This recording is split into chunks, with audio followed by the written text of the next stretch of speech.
বসন্ত নয়, আমার দরজায় প্রথম কড়া নেড়েছিল অবহেলা। ভেবেছিলাম অনেকগুলো বর্ষা শেষে শরতের উষ্ণতা মিশিয়ে এলো বুঝি বসন্ত। দরজা খুলে দেখি আমাকে ভালোবেসে এসেছে অবহেলা। মধ্য দুপুরের তির্যক রোদের মতো অনেকটা নির্লজ্জভাবে আমাকে আলিঙ্গন করে নিয়েছিল অনাকাঙ্ক্ষিত অবহেলা। আমি আমি চারপাশে তাকিয়ে দেখেছিলাম আমার দীন ও দশায় কারো করুণা বা আর্তিব পেখম ছড়িয়ে আছে কিনা। ছিল না।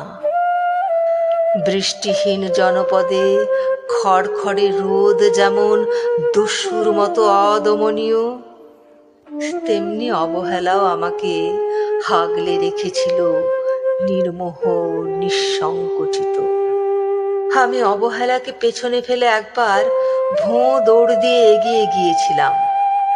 তখন দেখি আমার সামনে কলহাস্যে দাঁড়িয়েছে উপেক্ষা। উপেক্ষার সঙ্গেও একবার কানামাছি খেলে এগিয়ে গিয়েছিলাম তোমাদের কোলাহলমুখর আনন্দ সভায়। কি মিলেছিল?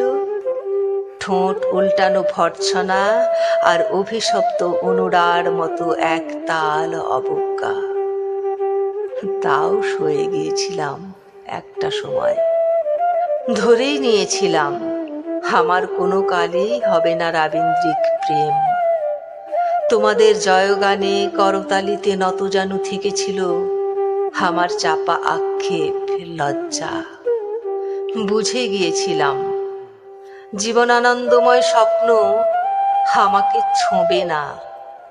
জয়নুলের রং নিয়ে কল্পনার বেশাতি, হারানো দিনের গানের ঐন্দ্রালিক তন্ময়তা বা ফুল পাখি নদীর কাব্যালাপে কারা মশগুল হলো হে নিয়ে কৌতূহল দেখাবার দুঃসাহস আমি দেখাইনি কখনো।